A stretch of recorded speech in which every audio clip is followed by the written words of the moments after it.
dalam hadis Rasulullah SAW kita bisa menangkap lebih dari satu ya, banyak peristiwa di mana perempuan itu menghasilkan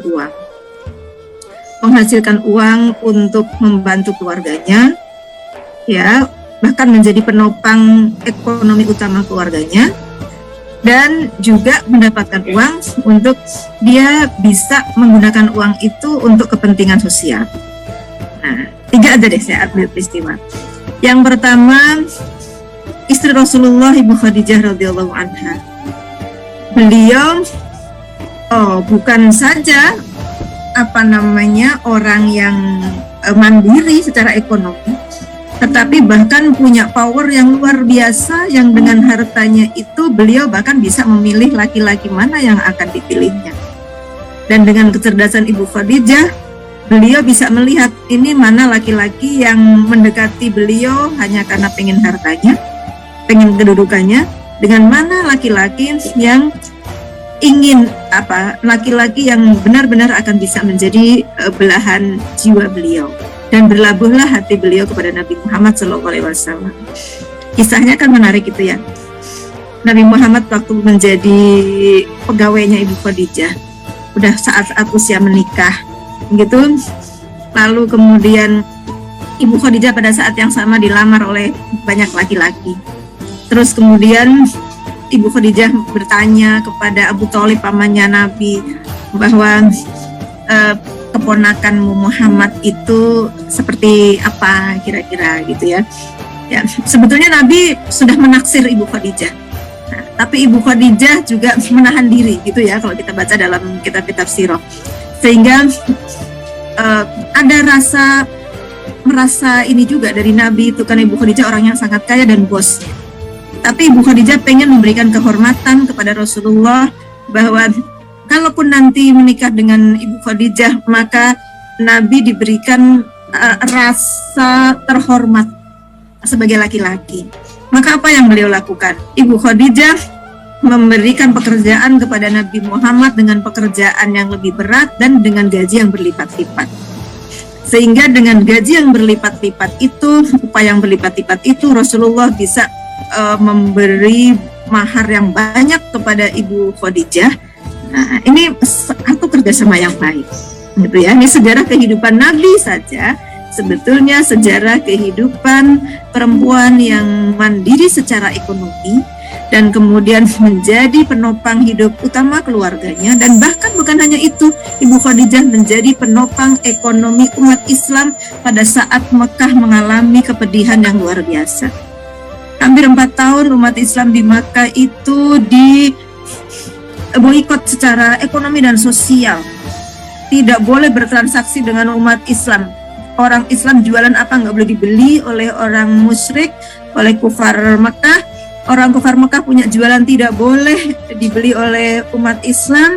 Kemudian tidak boleh menikah dengan umat Islam. Jadi betul-betul terisolir secara sosial dan ekonomi. Jadi kalau hari ini kita ada pembatasan sosial gitu, itu sebetulnya masih jauh sangat tidak ada apa-apanya dibandingkan dengan derita umat Islam pada waktu terjadi pemboikotan di era Mekah, di mana Ibu Khadijah itu tampil sebagai perempuan yang tidak hanya bertanggung jawab pada keluarganya, tapi juga sekaligus bertanggung jawab pada umatnya. Siapapun yang pengen makan, siapapun yang ada keperluan apa, Ibu Khadijah berikan tanpa hitung-hitungan.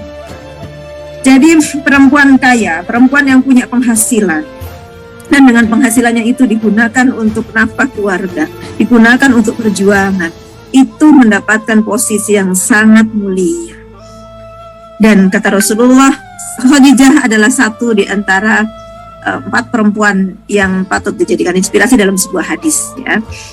Dan beliau perempuan yang betul-betul ada dalam ingatan Nabi hatta ketika beliau sudah wafat lama, dan beliau menjadi satu-satunya orang yang paling dicemburui oleh Ibu Aisyah radhiyallahu anha walaupun beliau sudah meninggal. Nah, ini pertama, kita punya Ibu Khadijah yang tidak saja mandiri secara ekonomi, tidak saja menjadi penopang ekonomi utama keluarganya dengan tanpa mengecilkan dan membuat kecil hati suaminya, begitu, dan bahkan menjadi penopang ekonomi umat, penopang ekonomi utama perjuangan Islam. Jadi kalau ada ayat wajahidu bi amwalikum, itu orang nomor satu yang jahidu bi amwalikum adalah seorang perempuan, yaitu Ibu Khadijah. Dan kalau ada pertanyaan siapa orang yang paling dulu masuk Islam secara mutlak, maka yang paling dulu itu juga adalah Ibu Khadijah. Tidakkah kita cukup dengan menjadikan Ibu Khadijah sebagai contoh? Tapi itu baru satu. Yang kedua, kita punya Ibunda Juwairiyah, ya, Juwairiyah, kemudian Zainab. Nah, ini orang-orang yang rajin dengan tangannya, kalau sekarang tuh bikin handcraft begitu ya, dan kemudian menjual hasil karyanya itu untuk diberikan kepada orang-orang miskin. Maka beliau pada waktu istri Nabi belum wafat itu, Nabi ditanya siapa orang yang paling dulu menyusul di antara kami ya Rasulullah. Kata Nabi, orang yang paling panjang tangannya. Paling panjang tangannya kalau dalam pemahaman Indonesia itu kan tukang nyolong ya. Tapi kalau dalam pemahaman masyarakat Arab, panjang tangannya itu yang tangannya paling mudah mengulurkan, paling mudah diulurkan untuk memberi dan menolong sesama.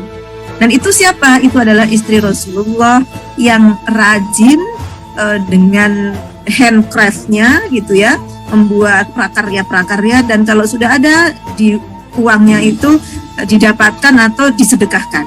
Nah, dan yang ketiga kita bisa ada contoh juga seorang perempuan zaman sahabiat yang namanya Zainab, istri dari Ibnu Mas'ud radhiyallahu anhu. Namanya kemudian sama-sama Zainab ya, Zainab radhiyallahu anha. Ini beliau punya suami Ibnu Mas'ud itu orang yang sholih, orang yang penulis Al-Quran yang bagus, suaranya bagus, dan Nabi sangat senang. Tetapi namanya nasib, kadang-kadang kehidupan itu nggak bisa disangka. Suaminya Ibnu Mas'ud yang soleh dan dicintai Nabi, seorang perawi yang terkenal juga, dalam urusan mencari nafkah masih lebih pinteran istrinya. Maka kemudian Zainab radhiyallahu anha bertanya kepada Rasulullah, wahai Nabi, saya tuh punya Ibnu Mas'ud dan ada anak-anak yatim juga yang ada di rumahku. Bagaimana kalau saya ini punya uang dan uang ini saya berikan kepada anak-anakku gitu, dan juga kepada Ibnu Mas'ud dan juga pada anaknya Ibnu Mas'ud. Kata Nabi, laki ajron, untukmu 2 pahala. Pahala yang pertama pahala sedekah. Jadi perempuan kalau punya uang dan memberikan uang itu untuk nafkah, maka 2 pahala yang didapat. Yang pertama pahala sedekah, dan yang kedua pahala silaturahim. Jadi indah semuanya. Kalau dia misalnya nggak bekerja, dia mengerjakan pandai mengatur uang suaminya, itu juga satu kemuliaan. Ketika dia punya uang sendiri dan kemudian uang itu bermanfaat untuk kebaikan, itu juga kemuliaan. Bahkan diberi apresiasi oleh Rasulullah dengan walaki ajron. Dan saya ingin sampaikan, persoalan perempuan mencari nafkah, persoalan perempuan misalnya aktif di ruang publik, persoalan perempuan sholat Jumat, soal perempuan pergi ke medan perang. Kalau kita lihat kepada syariatnya, itu memang bukan menjadi kewajiban yang ketika perempuan tidak melakukan maka dia berdosa. Dan itu adil. Mengapa? Kalau misalnya perempuan itu diwajibkan untuk mencari uang, diwajibkan ya, artinya kalau nggak bisa kan dia dosa.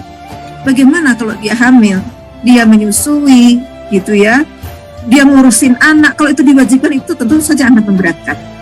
Begitu juga sholat Jumat perempuan nggak diwajibkan, ya. Kemudian juga jihad dalam arti perang, ya, perempuan juga nggak diwajibkan. Nah, tetapi Rasulullah tidak pernah melarang perempuan yang punya kemampuan, punya kemauan untuk melakukan hal yang pada dasarnya bukan kewajibannya. Dan justru perempuan yang mau dan mampu melakukan itu mendapatkan apresiasi dari Rasulullah. Di medan jihad misalnya, Rasulullah itu memberikan apresiasi yang sangat tinggi kepada Nusaybah binti Ka'ab atau yang terkenal dengan nama Ummu Imarah. Beliau yang tadinya berada di garda belakang ngurusin orang-orang yang pada sakit begitu ya, yang urusan dapur, urusan rawat. Tetapi karena perang Uhud itu Nabi sudah hampir di depan musuh, maka beliau yang hadir di depan dan kemudian beliau yang melindungi Nabi sampai terluka dalam 12 luka. Apa doa beliau? Ya Rasulullah, doakan saya menjadi temanmu di surga. Dan Nabi doakan, ya Allah, jadikanlah Ummu Imarah ini temanku di surga.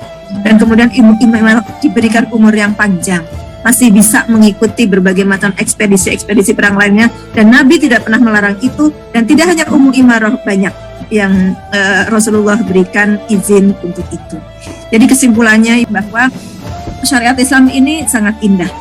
Ada hal-hal tertentu yang memang tidak dibebankan kewajiban kepada perempuan, karena kalau diwajibkan itu kasihan dan memberatkan. Tetapi Rasulullah sendiri tidak pernah melarang. Ini juga yang terjadi pada urusan pergi ke masjid, sholat Jumat. Jadi para sahabat waktu itu pada melarang perempuan istrinya pergi ke masjid, tapi Nabi justru melarang sahabat yang melarang istrinya pergi ke masjid. La tamna'u ima Allah masajidallah. Jangan larang hamba-hamba perempuan Allah untuk pergi ke masjid-masjidnya Allah. Jadi Nabi itu sangat dahsyat, sangat luar biasa, dan cukup bagi kita untuk menjadikan apa yang sudah Nabi lakukan dan apa yang Nabi katakan terkait dengan pemajuan dan pemberian apresiasi terhadap perempuan-perempuan yang berbuat baik dengan ilmunya, dengan hartanya, dengan waktunya, dengan jiwanya. Subhanallah. Jadi jangan pernah ada keraguan kalau kita diberi anugerah Allah dan kemudian kita bisa menghasilkan uang, tidak ada seorang pun yang dikecilkan, tapi insya Allah itu akan menjadi bagian dari amal kebaikan. Wajahidu bi amwalikum wa anfusikum, kita bisa berjihad dengan harta dan dengan diri, totalitas diri kita. Jihad dalam arti yang luas ya, bukan jihad yang semata-mata dalam arti kita.